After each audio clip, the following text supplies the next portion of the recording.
শিক্ষামন্ত্রী এহসানুল হক মিলনের পদত্যাগের দাবিতে এই মুহূর্তে সায়েন্স ল্যাব অবরোধ করেছে উচ্চ মাধ্যমিক শিক্ষার্থীরা। আপনারা দরকার নিজের দলের থেকে আরেকজন দেন, তা উনি যেহেতু মেন্টালি আনস্টেবল, ওনাকে সরাই দেন। আমাদের পরীক্ষা যাতে সবার সাথে একসাথে শেষ হয়। এখন আমরা এখানে আসছি, বাংলাদেশে পুরো পরীক্ষা স্থগিত করতে হবে।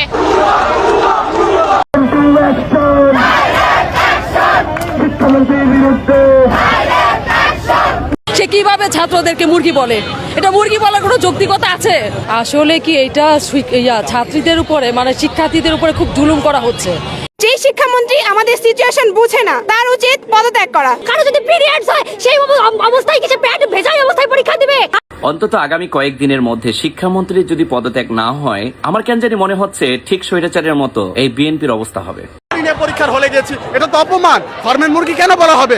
আমরা আমাদের মতো ফার্মের মুরগির কারণে আজকে তারা সংসদে বসতে পারে। আসসালামু আলাইকুম। যারা এই মুহূর্তে ভিডিওটা দেখছেন তাদেরকে অনুরোধ করব, দয়া করে পুরো ভিডিও সম্পূর্ণ শেষ পর্যন্ত না দেখে যাবেন না। প্রিয় দর্শক শ্রোতা মণ্ডলী, আবারও সারা দেশ উত্তাল। দফা 1 দাবি 1, শিক্ষামন্ত্রী এহসানুল হক মিলনের পদত্যাগ। প্রিয় দর্শক শ্রোতা মণ্ডলী, এইচএসসি শিক্ষার্থী 2026 তারা রাজপথে নেমে এসেছে। তাদের একটাই দাবি, অনতিবিলম্বে শিক্ষামন্ত্রী মিলনের পদত্যাগ। আপনারা সকলে অবগত আছেন বৃষ্টির পানির মধ্যে কিভাবে খুব কষ্টকর এবং খুব একটা বাজে পরিবেশের মধ্য দিয়ে পরীক্ষা নেওয়া হচ্ছে, যেখানে দুর্যোগপূর্ণ আবহাওয়ার কারণে সারা দেশের অবস্থা খুবই খারাপ। অনেক জেলা পানির নিচে তলিয়ে গেছে। সেই জায়গায় এহসানুল হক মিলন কেন এইচএসসি পরীক্ষা স্থগিত না করে বহাল রাখলো, সেটাই এখন বড় প্রশ্ন হয়ে দাঁড়িয়েছে। সে কি শিক্ষার্থীদের মান উন্নয়নের কথা ভাবে?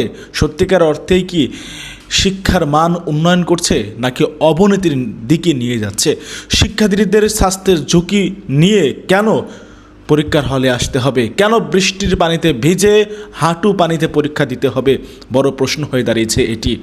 শিক্ষামন্ত্রী সত্যিকার অর্থে কি শিক্ষার্থীদের কথা চিন্তা করে? প্রিয় দর্শক শ্রোতা মণ্ডলী, অনতিবিলম্বে শিক্ষামন্ত্রী মিলনের পদত্যাগের দাবিতে কিভাবে আজকে সারাটা দিন ঢাকার রাজপথ এবং শিক্ষা বোর্ড এবং সচিবালয় ঘেরাও করেছিল শিক্ষার্থীরা, সেটা দেখে আসি। তাদের দাবি কি, তারা কি বলছে, কেন তারা রাজপথে, আমরা সেটা দেখব, তারপরে কথা বলবো। এবং একই সঙ্গে শিক্ষামন্ত্রী এহসানুল হক মিলন একজন অযোগ্য এবং একজন অযৌক্তিক ব্যক্তি। শিক্ষামন্ত্রীর পদে থাকার মতো কোনো যোগ্যতাই তার নেই বলে মনে করে শিক্ষার্থীরা।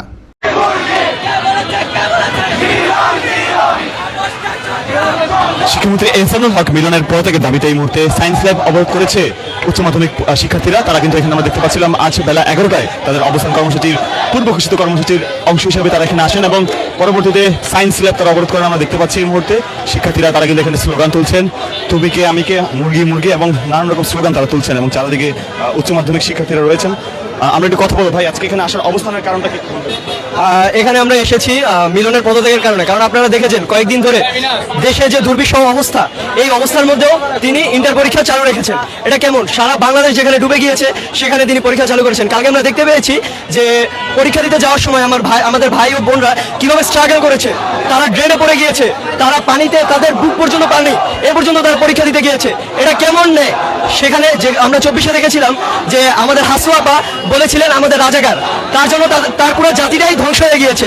কালকে তিনি বলেছেন আমাদের ফার্মের মুরগি। তো আমরা ফার্মের মুরগি হয়ে তার পদত্যাগের জন্য এখানে এসেছি। আমাদের দাবি একটাই, দফা একটাই, তার পদত্যাগ চাই, তার পদত্যাগ চাই। ধন্যবাদ। দর্শক, যেমনটা দেখছিলাম যে শিক্ষার্থীরা তারা এখানে শিক্ষামন্ত্রীর মতামতের প্রতিবাদে তারা এখানে অবস্থান করছেন। আজকে অবস্থানের কারণটা কি? কারণ হলো আমাদের যে শিক্ষামন্ত্রী ওনার যে সাংগঠনিক দুর্বলতা, এর কারণে। কারণ আমাদের কুমিল্লা শহর পুরো পানিতে ডুবে গেছে। এর মধ্যে আমাদের ভাই বোনেরা পরীক্ষা দিচ্ছে, যার কারণে আমাদের অনেক ভাই বোনেরা পরীক্ষা দিতে পারে নাই। তারা, আমার বাড়ি কুমিল্লাতে, কুমিল্লা মেইন কেন্দ্রে।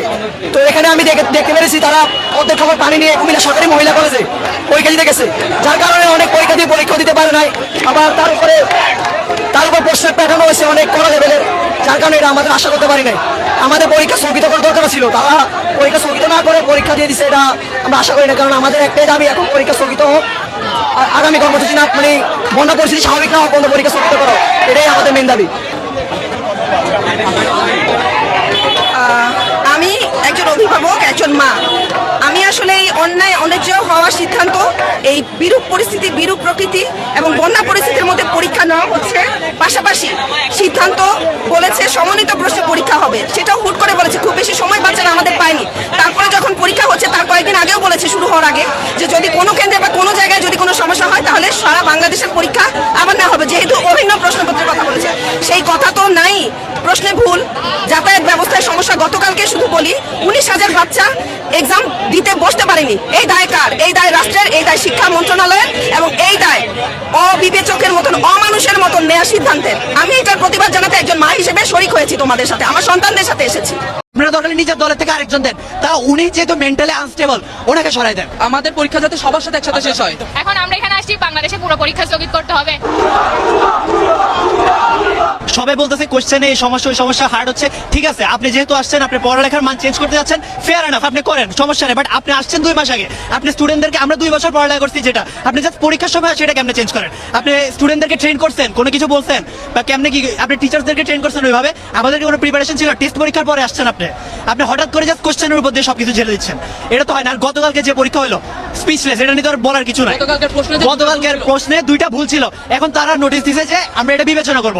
একটা ইন্টারে পড়া স্টুডেন্টের তার একটা সাবজেক্টে 16-17টা করে রাইটারে বই থাকে। কেউ যখন কোনো একটা জিনিস পারে না, কোশ্চেনে ভুল আছে, এই জিনিসটা সন্দেহ খুবই কম মানুষ করে, কারণ অন্য বই থেকে দিছে ভাইয়া, এসব চিন্তা করতে পারে। আর অনেকে হয়তো জিনিসটা অ্যান্সারই করে নাই, তারা হয়তো 6টা সিকিউর মধ্যে 5টা লিখছে, আর একটার পর একটা ভুল সিদ্ধান্ত নিয়ে যাচ্ছে আমাদের এই শিক্ষামন্ত্রী।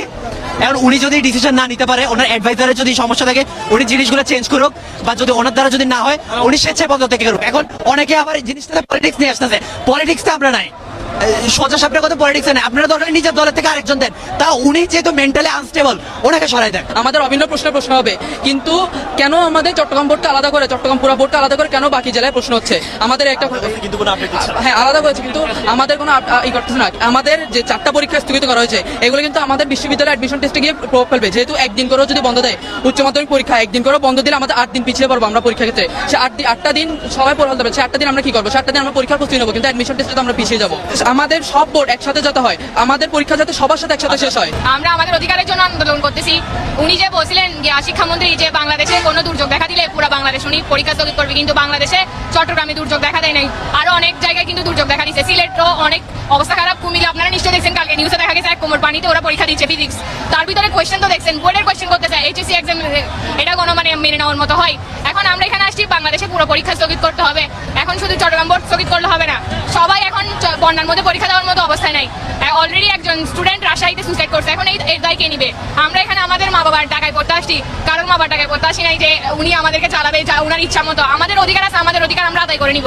আসলে আমরা পদত্যাগ চাই না, আমরা চাই যাতে আমাদের দাবিগুলো উনি মেনে নেন। আমাদের দাবি মেনে নিলে আমরা সন্তুষ্ট থাকবো। আমরা চাই না উনি পদত্যাগ করুক, আমরা চাই জাস্ট আমাদের যে 3টা দাবি আছে ওই 3টা দাবি আমাদের মেনে নেই, সারা বাংলাদেশে পরীক্ষাটা স্থগিত রাখুক, আর উনি শিক্ষা ব্যবস্থা যাতে উন্নতি করুক, এইটাই। উনি শুধু 20 বছর পিছনে আছেন, শুধু তাই না, মাননীয় শিক্ষামন্ত্রী উনি 20 বছর পিছনে তো আছেনই, উনি এই রিসেন্ট যে স্মৃতি সেখান থেকে তার বিভ্রাট ঘটে। আগামীকাল সচিবালয় ঘেরাও হবে মাস। থামবে না ভাই, থামবে না। এখন পর্যন্ত কোনো বাধার সম্মুখীন হয়ে না। বাধা কে বাধা দিবে? পুলিশ বাধা দিবে। 24 সালে বিজিবি, সেনাবাহিনী, র্যাব, পুলিশ কেউ পারেন স্নাইপার দিয়ে গুলি করে আমাদের থামাইতে পারে না, আর এই পুলিশ আমাদের লাঠি দিয়ে থামাইতে পারবে আপনারা মনে করেন? কোনোদিন সম্ভব না। ঢাকা বিশ্ববিদ্যালয় থেকে আপনাদের বের হয়ে আসেন, তাহলে এখন কি বলার আছে? আমরা এখন যাবো শাহবাগের দিকে, দেখি শাহবাগ দিয়ে যদি আমরা বাধা নেওয়া না হয়, আমরা শিক্ষা ভবন যাবো, শিক্ষা ভবন ঘেরাও করবো। তাও যদি কোনো কাজ না হয়, আগামীকাল সচিবালয় ঘেরাও হবে। আগামীকাল সচিবালয় ঘেরাও হবে মাস। আজকে রাতের মধ্যে প্রধানমন্ত্রীকে স্টেটমেন্ট দিতে হবে, ওনার শিক্ষামন্ত্রী কি করবে?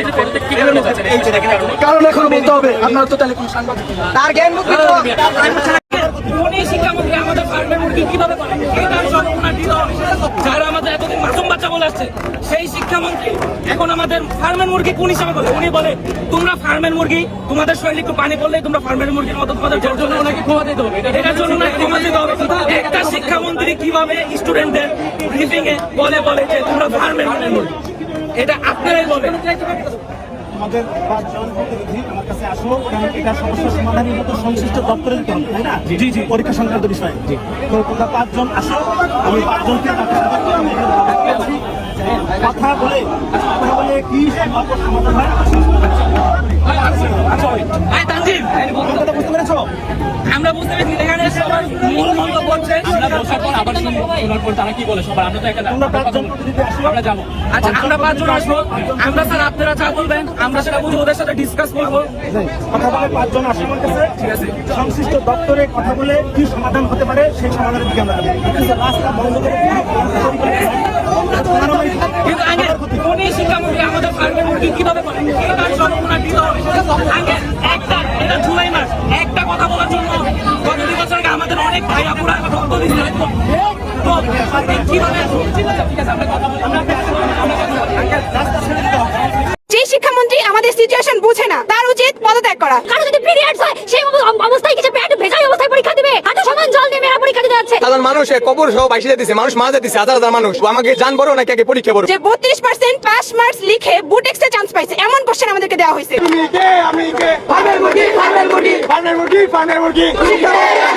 পরীক্ষার হলে যেসব গার্ড দেওয়া হচ্ছে সেগুলো আমাদের পক্ষে নেওয়া সম্ভব হচ্ছে না। আর শিক্ষামন্ত্রীকে যদি আমরা বলি তো যেই শিক্ষামন্ত্রী আমাদের সিচুয়েশন বুঝে না তার উচিত পদত্যাগ করা। এই বন্যায় সাধারণ মানুষ বাইশে দিতেছে, সাধারণ মানুষ কবর সহ বাইশে দিতেছে, মানুষ মারা দিতেছে, হাজার হাজার মানুষ।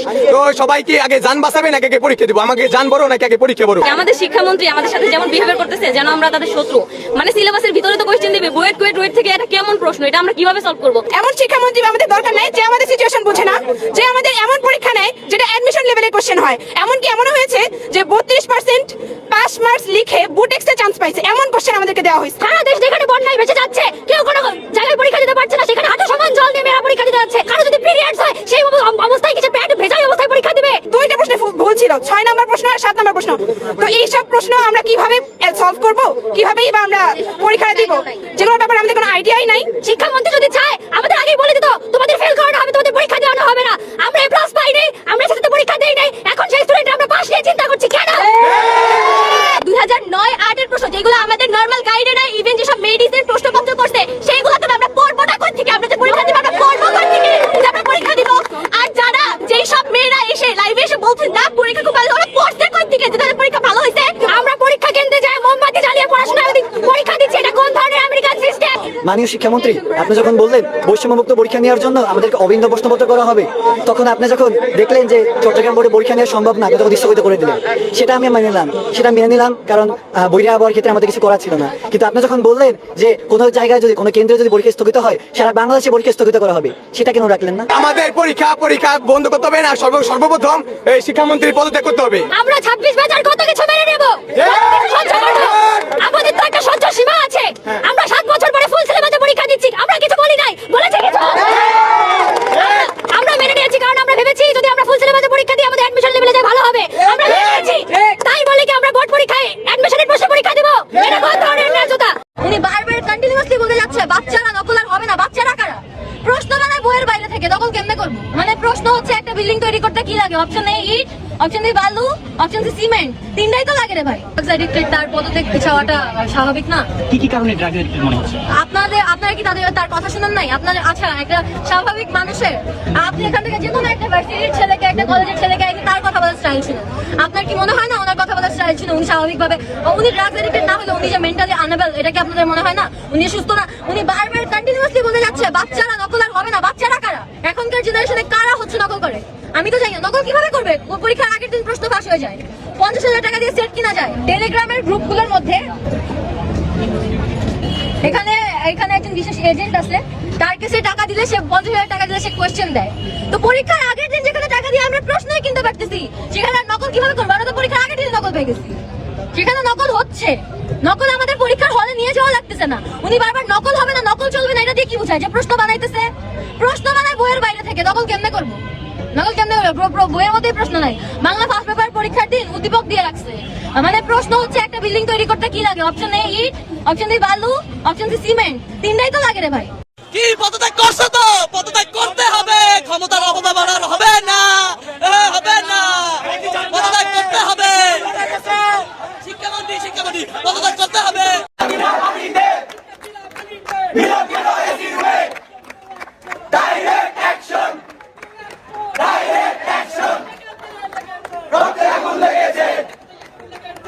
শিক্ষামন্ত্রীর পদত্যাগের দাবিতে উত্তাল পুরো রাজধানী। সেই যে গদবাদা ডায়লগ, নকল আর হবে না, নকল হবে না, এই ডায়লগটা কোন সময়ের জন্য প্রযোজ্য ছিল? আজ থেকে 19-20 বছর আগে বা উনি যে সময় শিক্ষামন্ত্রী ছিলেন সেই সময় দেশের অবস্থা খুবই ভয়াবহ ছিল এবং নকল প্রবণতা ছিল অনেক বেশি। এই ডায়লগটা ঠিক সেই সময়ের জন্য, বাট এই 19-20 বছর পরে এসে যখন শিক্ষামন্ত্রী এখনো সেই ডায়লগ ছাড়েন, নকল আর হবে না, এই সময়টা থেকে কেউ নকল করে? শিক্ষার্থী যারা এসএসসি এবং এইচএসসি পরীক্ষার্থী, এরা কখনো নকল করার দুঃসাহস করে? বিবর্তনের হাত ধরে অনেক কিছু বদলে গেছে। সেই সাথে আমাদের দেশের মন্ত্রীমশাই যারা আছেন তাদের চিন্তা ভাবনারও পরিবর্তন খুব দরকার, ইতিবাচক ভাবে দরকার। বয়সের সাথে সাথে মানুষ নস্টালজিক হয়ে যায়, অনেক কিছু সময় উপযোগী হতে পারে না বা করতে পারে না। দেখবেন বাংলাদেশের বিভিন্ন বাহিনীতে মেধা, যোগ্যতা, শারীরিক সামর্থ্য অনুযায়ী নির্দিষ্ট বয়স পর্যন্ত মানুষ চাকরি করতে পারে, এরপরে সেটা করতে পারে না। কিন্তু এদেশের এমপি মন্ত্রী যারা আছেন দেখবেন মৃত্যুর আগ পর্যন্ত তারা এমপি মন্ত্রীর দায়িত্ব পালন করে। 19,000 অধিক পরীক্ষার্থী গত 2 দিনের টানা বসনে পরীক্ষা কেন্দ্রে যথাসময় যেতে পারেন এবং পরীক্ষা অংশগ্রহণ করতে পারেন। রাষ্ট্রের গুরুত্বপূর্ণ দায়িত্বে যারা থাকেন তারা হচ্ছে দেশের জনগণের অভিভাবক। এই অভিভাবকেরও কোনো সিদ্ধান্ত কখনো কখনো দেশের জন্য অমঙ্গল হতে পারে, তার সন্তানদের জন্য অমঙ্গল হতে পারে। আমার মনে হয় শিক্ষার মতো গুরুত্বপূর্ণ একটা মন্ত্রণালয় মেধা, যোগ্যতা, সৃজনশীলের ভিত্তিতে নিয়োগ দেওয়া উচিত। বৈশ্বিক কারিকুলামের সাথে সংগতিপূর্ণ রেখে মন্ত্রিত্ব নিয়োগ দেওয়া উচিত। পরীক্ষার হলে গেছি, এটা তো অপমান। ফার্মের মুরগি কেন বলা হবে? আমরা আমাদের মতো ফার্মের মুরগির কারণে আজকে তারা সংসদে বসতে পারে, আমাদের মতো ফার্মের মুরগির কারণে তারা আজকে মন্ত্রিত্ব পেয়েছে। যতক্ষণ পর্যন্ত আমাদের দাবি মেনে নেওয়া না হবে ততক্ষণ পর্যন্ত চলবে। Thank you. ওই দিন সন্ধ্যায় যেটা বললাম আপনাদের, আর কোনো প্রসঙ্গ নেই। ঢাকার আকাশে তখন মেঘের ঘনঘটা, কিন্তু তার চেয়েও বড় কালবৈশাখী ঝড় বইছে শেরেবাংলা নগরের প্রধানমন্ত্রী কার্যালয় এবং সচিবালয়ের করিডরগুলোতে। বিএনপি সরকার ক্ষমতা গ্রহণের পর পার হয়ে গেছে মাত্র 5টি মাস। নতুন জমানার মন্ত্রী আমলারা ভেবেছিলেন লালবাতির গাড়িতে চড়ে আরামায়েশে দিন কাটাবে, কিন্তু না, একদমই না। গত 24 ঘন্টায় পেছনের দরজা দিয়ে আসা অত্যন্ত চাঞ্চল্যকর এবং সংবেদনশীল তথ্য পুরো প্রশাসনকে নাড়িয়ে দিয়েছে। ব্যর্থ, অলস এবং কাজের চেয়ে বাগাড়ম্বর বেশি করা মন্ত্রীদের গত 5 মাসের প্রতিদিনের আমলনামা এখন প্রধানমন্ত্রীর টেবিলের উপর। প্রধানমন্ত্রী তারেক রহমান নিজেই হাতে নিয়েছেন ব্যর্থ মন্ত্রীদের ডানাছাটার সেই অদৃশ্য অথচ নির্মম রাজনৈতিক চাবুক। আগামী মাসেই এই সরকারের বয়স পূর্ণ হতে যাচ্ছে 6 মাস, আর এই 6 মাসের ডেডলাইনেই ঘটে যাচ্ছে বাংলাদেশের প্রশাসনিক ইতিহাসের সবচেয়ে বড় পলিটিক্যাল সার্জারি। সচিবালয় সূত্রগুলো বলছে প্রধানমন্ত্রীর নির্দেশে গঠিত একটি অত্যন্ত গোপন স্পেশাল পারফরমেন্স উইং দিনরাত এক করে প্রতিটি মন্ত্রণালয়ের ডায়েরি নোট করছে। কোন মন্ত্রী কয় ঘন্টা ফাইলে সই করলেন, কোন ফাইল কতদিন আটকে থাকলো, আর কার কাজের গ্রাউন্ড রেজাল্ট শূন্য, সব এখন ক্রিস্টাল ক্লিয়ার। সবচেয়ে বড় যে রোগটি ধরা পড়েছে তা হলো মন্ত্রী এবং প্রতিমন্ত্রীদের মধ্যকার চরম অহংবোধ এবং সমন্বয়হীনতা। এক টেবিলে বসেও নাকি হেভিওয়েট মন্ত্রী আর তার ঘরের প্রতিমন্ত্রী একে অপরের মুখ দেখাদেখি করছেন না। ফাইল আটকে থাকছে দিনের পর দিন। ফলে কর্মদক্ষতা বৃদ্ধি আর দেশের বিভিন্ন অঞ্চলের ভৌগোলিক ও রাজনৈতিক ভারসাম্য ঠিক রাখতে আগামী মাসেই মন্ত্রিসভার আকার শুধু পুনর্গঠনই করা হবে না, বরং বেশ কয়েকজনকে সোজা সাইডলাইনে পাঠিয়ে দেওয়া হবে। এই মেগা রদবদলের শূন্য স্থান পূরণ করতে এবং প্রশাসনের ভেতরে নতুন রক্তের সঞ্চারণ করতে খুব শীঘ্রই মন্ত্রিসভায় যুক্ত হতে যাচ্ছেন বেশ কিছু ঝানু এবং হেভিওয়েট মুখ। রাজনৈতিক মহলে কান পাতলেই এখন নাম শোনা যাচ্ছে এবিএম মোশাররফ হোসেন, আশরাফ উদ্দিন নিজান, মাহিদুর রহমান, ইরশাদুল্লাহ খান এবং প্রবীণ ও পরীক্ষিত নেত্রী সেলিমা রহমানের। এছাড়া ঘুরে ফিরে আসছে ব্যারিস্টার নওশাদ জমিরের নাম। একই সাথে ভৌগোলিক রাজনীতির ভারসাম্য মেলাতে এবার বড় ধরনের চমক আসে। এতদিন মন্ত্রিশূন্য থাকা বৃহত্তর নোয়াখালী বেল্টের ক্ষোভ প্রমোশন করতে কপাল খুলতে পারে বিএনপির স্থায়ী কমিটির সদস্য ডক্টর আব্দুল মঈন খান, সুপ্রিম কোর্ট বার অ্যাসোসিয়েশনের সাবেক সভাপতি ব্যারিস্টার মাহবুব উদ্দিন খোকন, বরকতুল্লাহ বুলু এবং মাঠ কাঁপানো নেতা জয়নুল আবেদিন ফারুকের। এছাড়া কৌশলগত কারণে নারায়ণগঞ্জ এবং নরসিংদী থেকে 2জন তরুণ এমপি এবং নেত্রকোনা ও বৃহত্তর ময়মনসিংহ থেকে একজন প্রভাবশালী নারী এমপির নাম নিয়ে চুলচেরা বিশ্লেষণ চলছে। তবে আসল চমক থাকছে টেকনোক্র্যাট কোটায় যারা সরাসরি ভোটে না এসেও বুদ্ধিভিত্তিক চালে পুরো রাষ্ট্রযন্ত্রকে সিঙ্ক করতে পারেন। এই তালিকায় নাম রয়েছে বিএনপি চেয়ারপারসনের উপদেষ্টা অ্যাডভোকেট সৈয়দ মোয়াজ্জেম হোসেন আলাল এবং আওয়ামী আমলের সবচেয়ে বেশি মামলার শিকার হাবিবুন নবী খান সোহেলের। কিন্তু এই নতুন পাওয়ার হাউসকে জায়গা দিতে গিয়ে ঢাকা এবং খুলনা বিভাগের বেশ কয়েকজন জাদরেল মন্ত্রীদের কপাল পুড়ছে, যাদের পারফরমেন্স ফাইলের উপর ইতিমধ্যেই লাল কালির ক্রস চিহ্ন বসে গেছে। এবার আসা যাক বর্তমান জামানার সবচেয়ে বড় ওভারলোডেড ট্র্যাজেডিতে। দেশের একজন মাত্র মন্ত্রী, কিন্তু তার ঘাড়ের উপর চেপে বসে আছে তিনটি মেগা প্রজেক্ট সমৃদ্ধ পাহাড় সম মন্ত্রণালয়। কথা বলছি শেখ রবিউল আলমকে নিয়ে। একটু ঠান্ডা মাথায় ভেবে দেখুন, সড়ক পরিবহন ও সেতু মন্ত্রণালয়, রেলপথ মন্ত্রণালয় এবং নৌ পরিবহন মন্ত্রণালয়। দেশের পুরো যোগাযোগ এবং লজিস্টিক্স ব্যবস্থার চাবি একাই সামলাচ্ছেন তিনি। সকাল থেকে গভীর রাত পর্যন্ত তিনটি বিশাল মন্ত্রণালয়ের কোটি কোটি টাকার ফাইল সই করতে করতে আর কর্মকর্তাদের সাথে রুদ্ধশ্বাস মিটিং করতে করতে তিনি আক্ষরিক অর্থেই হিমশিম খাচ্ছেন। বিভিন্ন ছোটখাটো প্রশাসনিক ভুলভ্রান্তি নিয়ে ইদানিং গণমাধ্যমেও তীব্র আলোচনা সমালোচনা হচ্ছে, বিশেষ করে তার সাম্প্রতিক এই বক্তব্য। নির্বাচনের আগে টোল মৌকুফের কথা বলেছি, হয়তো জনমত গঠনের জন্য বলেছি, নির্বাচিত হওয়ার স্বার্থে বলেছি। শেখ রবিউল আলমের অধীনে থাকা মন্ত্রণালয়ের কর্মকর্তারা বলছেন, স্যার তো 24 ঘন্টার মধ্যে ঘুমানোর সময়ই পান না। 3 দিক থেকে সামলাতে গিয়ে কাজের স্বাভাবিক গতি মন্থর হয়ে পড়েছে। তবে ভেতরের খবর হলো, এই হিমশিম খাওয়ার গল্পটির পেছনে যতটা না শারীরিক চাপ, তার চেয়েও বেশি কাজ করছে ভেতরের রাজনৈতিক মেরুকরণ। দলের ভেতরের একটি শক্তিশালী গ্রুপ চাচ্ছে সড়ক কিংবা রেলপথের মতো বিলিয়ন ডলারের প্রজেক্ট সমৃদ্ধ মন্ত্রণালয়গুলোর নিয়ন্ত্রণ নিজেদের বিশ্বস্ত কবজায় নিতে। উপরে গ্রিন সিগন্যাল পেতে তারা জোর লবিংও চালাচ্ছেন। অন্যদিকে হেভিওয়েট অর্থমন্ত্রী আমির খসরু মাহমুদ চৌধুরীকে নিয়েও চলছে আরেক নাটক। তিনি একই সাথে অর্থ ও পরিকল্পনা মন্ত্রণালয়ের মতো দুটি বড় পোস্ট ধরে রেখেছেন। সূক্ষ্ম সূত্র বলছে, আমির খসরু নিজেই এখন হাঁপিয়ে উঠেছেন এবং তিনি পরিকল্পনা মন্ত্রণালয়টি অন্য কারো হাতে ছেড়ে দিয়ে সম্পূর্ণ ফোকাস অর্থ মন্ত্রণালয়ে রাখতে চাইছেন। এছাড়া পররাষ্ট্রমন্ত্রী খলিলুর রহমান জাতিসংঘের সাধারণ পরিষদের 81তম অধিবেশনের সভাপতি নির্বাচিত হওয়ায় তার দফতরেও নতুন মুখ আসার সম্ভাবনা প্রবল। ব্যর্থ মন্ত্রীদের তালিকায় থাকায় বাদ পড়তে পারেন নুরুল হক নূর, জোনায়েদ সাকি, ববি হাজ্জাজ এবং শিক্ষামন্ত্রী এহসানুল হক মিলন। অনিয়ম আর তোলপাড়ের এই খেলা শুধু সাদা রাজকীয় পোশাক পরিহিত মন্ত্রীদের মধ্যেই সীমাবদ্ধ নেই। প্রধানমন্ত্রী তারেক রহমানের নেতৃত্বে 5 মাসের এই হানিমুন পিরিয়ড এখন অফিসিয়ালি শেষ। আগস্টের এই আসন্ন মেগা রাজনৈতিক এবং প্রশাসনিক সার্জারি ঠিক করে দেবে এই নতুন সরকার আগামী দিনগুলোতে কতটা শক্ত এবং নিরেট হাতে দেশ চালাতে পারে। ব্যর্থ মন্ত্রীদের ডানা ছেটে সমন্বয়হীনতার প্রাচীর ভেঙে এবং প্রশাসনের ভেতরে ঘাপটি মেরে থাকা বিতর্কিত আমলাদের ঘাড় ধাক্কা দিয়ে প্রশাসনকে কতটা পরিষ্কার করা যাবে, সেটাই এখন 24-এর বিপ্লবের মূল স্পিরিট। রাজকীয় শপথে যখন নতুন মন্ত্রীরা বঙ্গভবনে পা রাখবেন, তখন তাদের মনে রাখতে হবে, জনগণের ভাগ্য নিয়ে কোনো রকম অলসতা বা আমলাতান্ত্রিক তামাশা এবার আর বরদাস্ত করা হবে না। খেলা মাত্র শুরু হলো। আগস্টের এই মেগা রাজনৈতিক সার্জারির চূড়ান্ত রূপ দেখার জন্য পুরো দেশ এখন অধীর আগ্রহে অপেক্ষা করছে। দর্শক, পুরো বিষয়টিকে আপনি কিভাবে দেখছেন জানান মন্তব্যের ঘরে। তুমি কে আমি কে, ফার্মের মুরগি ফার্মের মুরগি, কে বলেছে শিক্ষামন্ত্রী। নতুন স্লোগান বাজারে এসেছে। এর আগে 24-এ আমরা শুনেছিলাম তুমি কে আমি কে, রাজাকার। তবে একটা কথা বলা যায় যে ওই রাজাকার ওটার চাইতে এটা অনেক বেশি সম্মানজনক স্লোগান। হঠাৎ করে শিক্ষামন্ত্রীকে নিয়ে কি হলো? শিক্ষামন্ত্রীকে নিয়ে ছাত্র সমাজ কেন ফুঁসে উঠলো? শিক্ষামন্ত্রীর পদত্যাগ কেন তারা চাইছে? ঢাকা সহ অন্তত 6টা জেলা কেন উত্তপ্ত হয়ে গেল? বরিশাল, কুমিল্লা, বগুড়া, রাজশাহী, এই শহরগুলোতে কি হচ্ছে? ঢাকাতে কি হচ্ছে? চট্টগ্রামে কি হচ্ছে?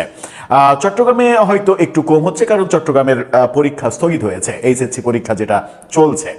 এরই মাঝে গত 2 দিনে, বিশেষ করে গতকালকে, পরীক্ষার্থীদের যে করুণ অবস্থা, রাস্তায় বৃষ্টির পানিতে এবং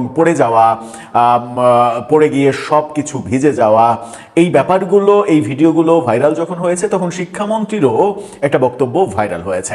আজকে ঢাকার সায়েন্স ল্যাব থেকে ঢাকা বিশ্ববিদ্যালয়, ভিসি চত্বর, টিএসসি, এই এলাকাগুলোতে যা হয়েছে, সাথে উত্তরা, সেগুলো খুব একটা ভালো লক্ষণ বোঝাচ্ছে না, এমন বক্তব্য সেখান থেকে এসেছে।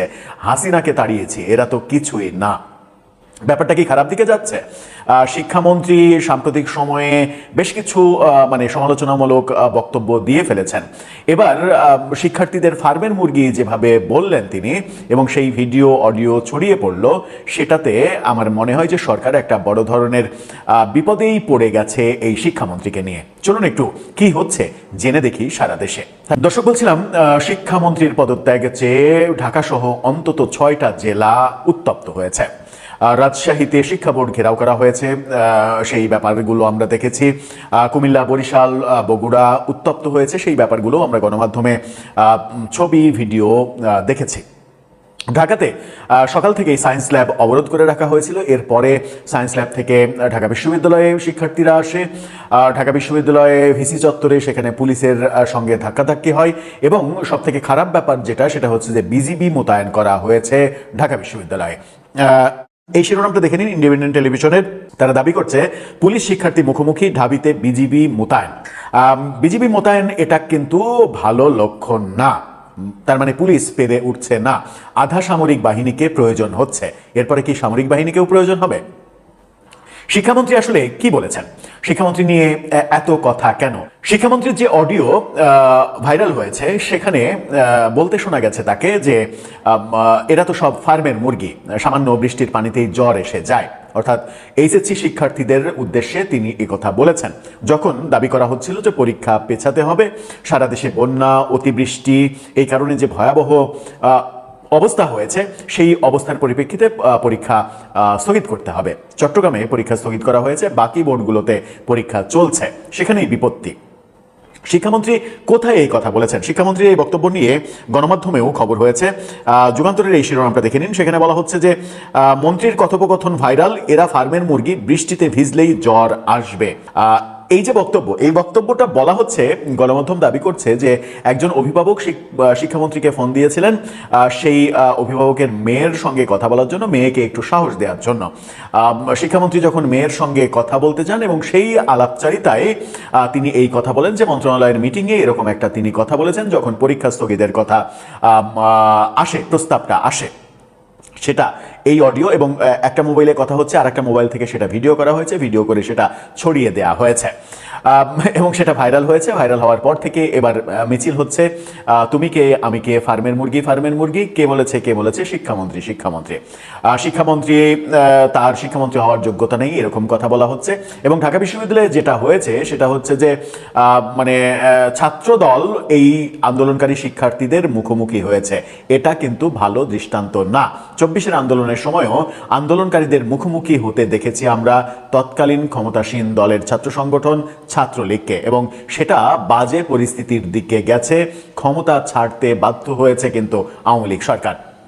সুতরাং এই গোড়াতেই এত মানে ছোট একটা বিষয়ে ছাত্রদলের ইনভলভ হওয়া, ছাত্রদলের সাধারণ সম্পাদক নাসিরকে আমরা দেখেছি শিক্ষার্থীদের মুখোমুখি হতে, তাদেরকে বোঝাতে যেতে, এবং সেখানে ভুয়া ভুয়া স্লোগান উঠেছে, তাদেরকে প্রত্যাখ্যান করা হয়েছে।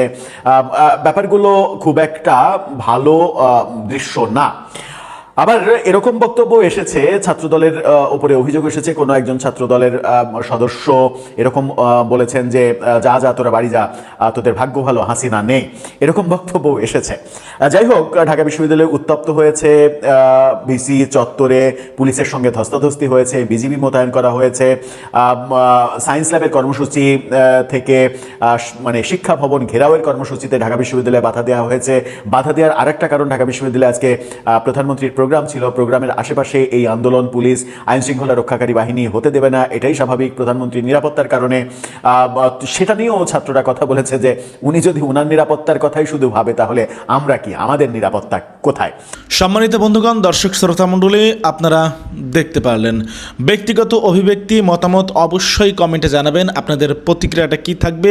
শিক্ষামন্ত্রী এহসানুল হক মিলন যেই অতিবৃষ্টিজনিত কারণে সৃষ্টি জলবদ্ধতার মধ্যে মারাত্মক ঝুঁকি নিয়ে এইচএসসি পরীক্ষার্থীদের পরীক্ষা দিতে বাধ্য করেছে, এই জন্য এই মিলনকে কি বলা উচিত, কি করা উচিত? প্রিয় দর্শক শ্রোতা মণ্ডলী, আপনারা কি মনে করেন এখনও পর্যন্ত এই এহসানুল হক মিলন শিক্ষামন্ত্রীর পদে থাকা যৌক্তিক?